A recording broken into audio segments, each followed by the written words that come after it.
तो दोस्तों एक बार फिर से स्वागत है आप सभी का आपके अपने favourite English learning channel scholar English पर। मेरा नाम है दीपिका कुमावत और मैं इस चैनल पर वेरियस कॉम्पिटिटिव एग्जाम्स के लिए इंग्लिश सब्जेक्ट टीच करती हूँ। तो दोस्तों आज के इस वीडियो में हम डिस्कस करने जा रहे हैं द हिंदू एडिटोरियल का वोकैब एनालिसिस। आशा करती हूँ कि आप इन सेशंस के साथ रेगुलरली जुड़ रहे हैं और इनका बेनिफिट भी उठा रहे हैं, क्योंकि इन सेशंस का मकसद है आपकी वोकैब पावर को और ज़्यादा इन्हांस करना।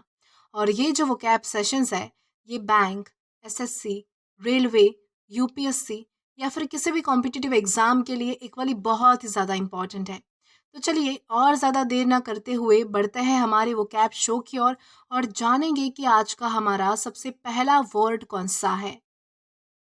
दोस्तों हमारा सबसे पहला वर्ड है ऑनस्लॉट। दोस्तों ऑनस्लॉट का मतलब होता है हमला या फिर आक्रमण। यानी कि जब भी किसी पर हमला किया जाता है, अटैक किया जाता है या फिर आक्रमण किया जाता है, तो उस कॉन्टेक्स्ट में कौन सा वर्ड यूज़ होता है, तो ऑनस्लॉट उस कॉन्टेक्स्ट में यूज़ होता है। और ये हमारे पास पार्ट्स ऑफ स्पीच में नाउन है। सिनोनिम इसका होता है अटैक या फिर असॉल्ट, यानी कि किसी पर हमला करना, किसी पर आक्रमण करना, उसे कहा जाएगा ऑनस्लॉट। अब अगर बात करें इसके एग्जाम्पल की, तो एग्जाम्पल इसका है the army was not prepared for the sudden onslaught from the enemy forces. यानी कि जो आर्मी है वो, यानी कि विरोधी फोर्सेस से, यानी कि जो एनिमी फोर्सेस है उनसे होने वाले हमले के लिए जो है वो बिल्कुल भी तैयार नहीं थी, यानी कि उन पर जो है वो अचानक हमला हो गया। तो इस कॉन्टेक्स्ट में हम जो है वो ऑनस्लॉट इस वर्ड का अलग अलग सेंटेंसेस में यूज़ कर सकते हैं। देन इसी के साथ हम आगे जाएंगे हमारे नेक्स्ट वर्ड की ओर और जानेंगे कि इसके बाद हमारा अगला वर्ड कौन सा है। देन इसके बाद हमारा अगला वर्ड है ऑब्नॉक्शस। दोस्तों ऑब्नॉक्शस का मतलब होता है अप्रिय या फिर बेहुदा।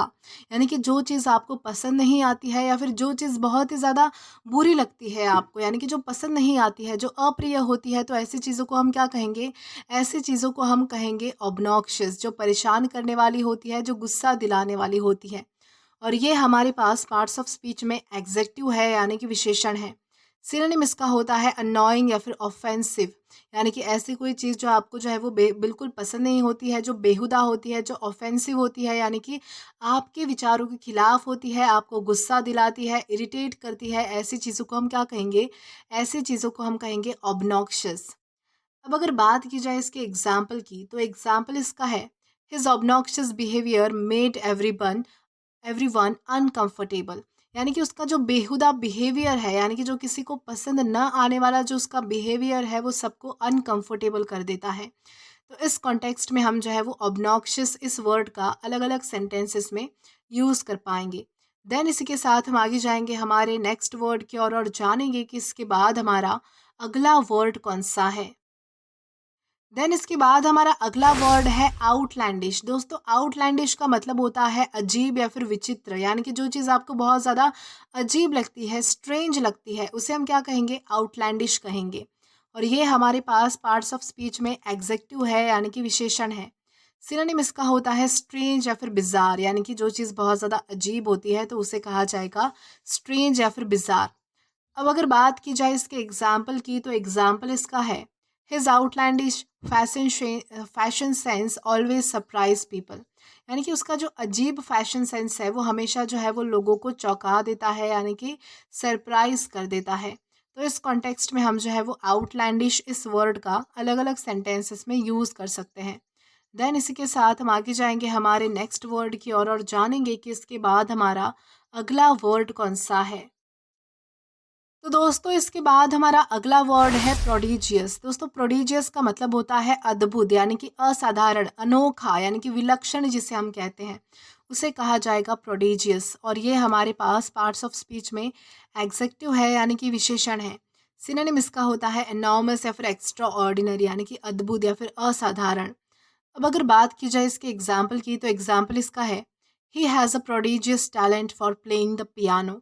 यानी कि उसके अंदर जो है वो पियानो बजाने को लेकर जो है वो एक बहुत ही अनोखा, एक बहुत ही अद्भुत टैलेंट है। तो इस कॉन्टेक्स्ट में हम जो है वो प्रोडिजियस इस वर्ड का अलग अलग सेंटेंसेस में यूज़ कर सकते हैं। देन इसी के साथ हम आगे जाएंगे हमारे नेक्स्ट वर्ड की और जानेंगे कि इसके बाद हमारा अगला वर्ड कौन सा है।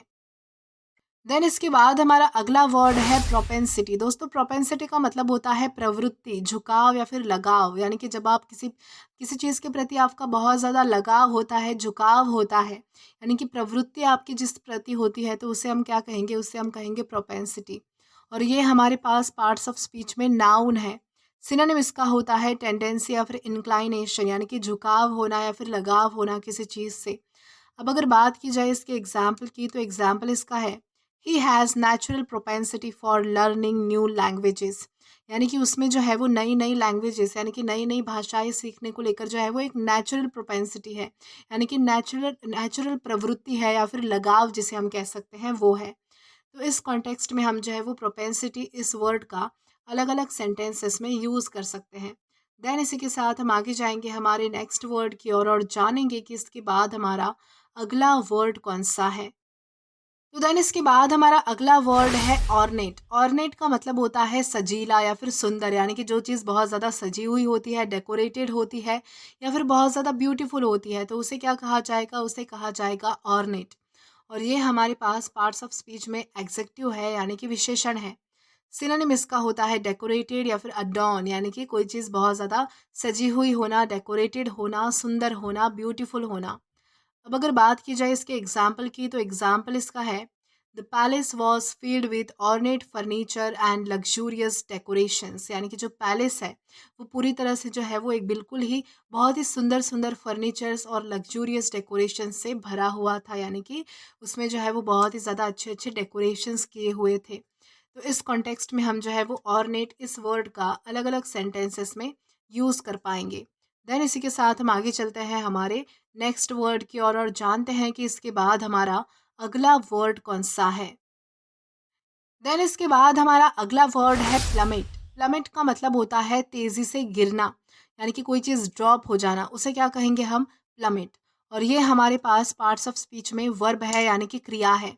सिनोनिम इसका होता है ड्रॉप या फिर फॉल, यानी कि कोई चीज़ जो है वो गिरना या फिर तेजी से गिरना, जिसे हम कहेंगे ड्रॉप या फिर फॉल।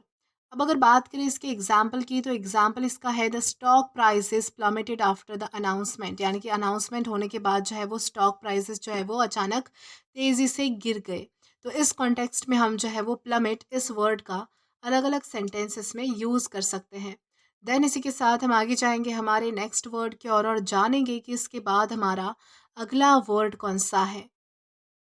देन इसके बाद हमारा अगला वर्ड है नैक। दोस्तों नैक का मतलब होता है कुशलता या फिर निपुणता, यानी कि जो काम आपको बहुत ज़्यादा अच्छे से आता हो, जिसमें आप जो है वो स्किल्ड होते हो, अच्छे से निपुण होते हो, तो उसे हम कहेंगे नैक। और ये हमारे पास पार्ट्स ऑफ स्पीच में नाउन है। सिनोनिम इसका होता है स्किल या फिर टैलेंट, यानी कि कोई प्रतिभा अपने आपके अंदर होना, कोई स्किल आपके अंदर होना, यानी कि कोई कुशलता आपके अंदर होना।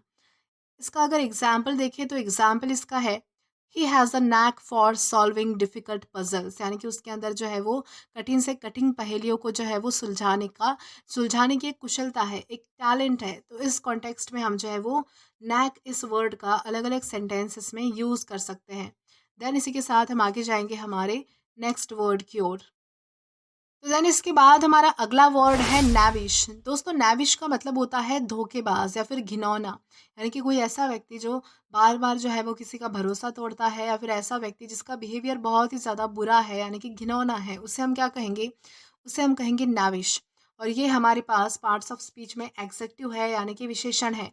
सिनोनिम इसका होता है डिसऑनेस्ट या फिर डिसीटफुल, यानी कि ऐसा व्यक्ति जो बिल्कुल भी ईमानदार नहीं है, या फिर जो व्यक्ति धोखेबाज है, उसे हम कहेंगे डिसऑनेस्ट या फिर डिसीटफुल। अब अगर इसका एग्जाम्पल देखा जाए, तो एग्जाम्पल इसका है his knavish behaviour made people distrust him. यानी कि उसका जो धोखेबाज और जो उसका घिनौना बिहेवियर है, उसकी वजह से जो है वो लोग उस पर भरोसा नहीं करते। तो इस कॉन्टेक्स्ट में हम जो है वो नाविश इस वर्ड का अलग अलग सेंटेंसेस में यूज़ कर सकते हैं। देन इसी के साथ हम आगे जाएंगे हमारे नेक्स्ट वर्ड की ओर और जानेंगे कि इसके बाद हमारा आज का लास्ट वर्ड कौन सा है। तो आज का हमारा लास्ट वर्ड है एफेस। एफेस का मतलब होता है मिटाना, समाप्त करना, किसी चीज़ को जो है वो निकाल देना, किसी चीज़ को इरेज कर देना, उसे कहा जाएगा एफेस। और ये हमारे पास पार्ट्स ऑफ स्पीच में वर्ब है, यानी कि क्रिया है। सिनोनिम इसका होता है रिमूव या फिर इरेज, यानी कि किसी चीज़ को जो है वो मिटा देना, किसी चीज़ को निकाल देना या फिर किसी चीज़ को खत्म कर देना। अब अगर बात की जाए इसके एग्जाम्पल की, तो एग्जाम्पल इसका है, time could not efface the painful memories, यानी कि समय जो है वो हमारी दुख भरी मेमोरीज को, यानी कि दुख भरी यादों को जो है वो मिटा नहीं सकता, यानी कि खत्म नहीं कर सकता। तो इस कॉन्टेक्स्ट में हम जो है वो एफेज का यूज़ करते हैं। तो दोस्तों आज के लिए बस इतना ही। आज की इस क्लास का पीडीएफ आप हमारे टेलीग्राम चैनल के थ्रू एक्सेस कर सकते हैं। और अगर आपने अभी तक हमारा टेलीग्राम चैनल ज्वाइन नहीं किया है तो टेलीग्राम पर English with Deepika Kumawat search करके या फिर डिस्क्रिप्शन में दिए गए लिंक के थ्रू डायरेक्ट आप हमारा टेलीग्राम चैनल ज्वाइन कर सकते हैं, ताकि आप कभी भी किसी भी वीडियो से रिलेटेड कोई भी अपडेट मिस ना करें। और दोस्तों अगर आपको आज का ये वीडियो पसंद आया है तो do like this video, subscribe the channel and share as much as you can. और अगर आपने इससे पहले वाले वीडियोस नहीं देखे हैं तो यहाँ पर मैंने एक प्लेलिस्ट प्रोवाइड की है, जहाँ पर आप क्लिक करके वो सभी पहले वाले वीडियोस भी एक्सप्लोर कर सकते हैं और देख सकते हैं। Till then keep learning. Thank you.